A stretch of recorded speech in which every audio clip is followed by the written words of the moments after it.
വിശുദ്ധ മർക്കോസ് എഴുതിയ സുവിശേഷം അധ്യായം 12 വാക്യങ്ങൾ 28 മുതൽ 34 വരെ. സുപ്രധാന കൽപ്പനകൾ. ഒരു നിയമജ്ഞൻ വന്ന് അവരുടെ വിവാദം കേട്ടു. അവൻ നന്നായി ഉത്തരം പറയുന്നുവെന്ന് മനസ്സിലാക്കി അവനോട് ചോദിച്ചു, എല്ലാറ്റിലും പ്രധാനമായ കൽപ്പന ഏതാണ്? യേശു പ്രതിവചിച്ചു, ഇതാണ് ഒന്നാമത്തെ കൽപ്പന. ഇസ്രായേലെ കേൾക്കുക, നമ്മുടെ ദൈവമായ കർത്താവാണ് ഏക കർത്താവ്. നീ നിന്റെ ദൈവമായ കർത്താവിനെ പൂർണ്ണ ഹൃദയത്തോടും പൂർണ്ണ ആത്മാവോടും പൂർണ്ണ മനസ്സോടും പൂർണ്ണ ശക്തിയോടും കൂടെ സ്നേഹിക്കുക. രണ്ടാമത്തെ കൽപ്പന, നിന്നെപ്പോലെ തന്നെ നിന്റെ അയൽക്കാരനെയും സ്നേഹിക്കുക. ഇവയേക്കാൾ വലിയ കൽപ്പനയൊന്നുമില്ല. നിയമജ്ഞൻ പറഞ്ഞു, ഗുരു, അങ്ങ് പറഞ്ഞത് ശരി തന്നെ. അവിടുന്ന് ഏകനാണെന്നും അവിടുന്നല്ലാതെ മറ്റൊരു ദൈവമില്ലെന്നും അവിടുത്തെ പൂർണ്ണ ഹൃദയത്തോടും പൂർണ്ണ മനസ്സോടും പൂർണ്ണ ശക്തിയോടും കൂടെ സ്നേഹിക്കുന്നതും തന്നെ പോലെ തന്നെ അയൽക്കാരനെ സ്നേഹിക്കുന്നതും എല്ലാ ദഹനബലികളെയും യാഗങ്ങളെയും കാൾ മഹനീയമാണെന്നും അങ്ങ് പറഞ്ഞത് സത്യമാണ്.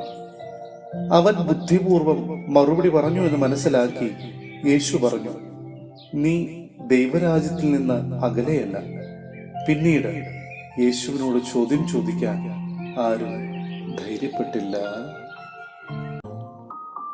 സഹോദരരെ, വിശുദ്ധ പൗലോസ് ശ്ലീഹ കൊരിന്ത്യസിലെ സഭയ്ക്ക് എഴുതിയ ഒന്നാം ലേഖനം അധ്യായം 9 വാക്യങ്ങൾ 24 മുതൽ 27 വരെ. അപ്പസ്തോലന്റെ അവകാശം. മത്സരകളത്തിൽ എല്ലാ ഓട്ടക്കാരും ഓടുന്നെങ്കിലും സമ്മാനാർഹനാകുന്നത് ഒരുവൻ മാത്രമാണെന്ന് നിങ്ങൾക്ക് അറിഞ്ഞുകൂടെ? ആകയാൽ സമ്മാനം ലഭിക്കേണ്ടതിനായി നിങ്ങൾ ഓടുവിൻ. കായികാഭ്യാസികൾ എല്ലാ കാര്യത്തിലും ആത്മനിയന്ത്രണം പാലിക്കുന്നു. അവർ നശ്വരമായ കിരീടത്തിനു വേണ്ടിയാണ് അപ്രകാരം ചെയ്യുന്നത്, നാം അനശ്വരമായതിനു വേണ്ടിയും. ഞാൻ ഓടുന്നത് ലക്ഷ്യമില്ലാതെയല്ല. ഞാൻ മുഷ്ടിപ്രയോഗം നടത്തുന്നത് വായുവിൽ പ്രഹരിക്കുന്നത് പോലെയല്ല.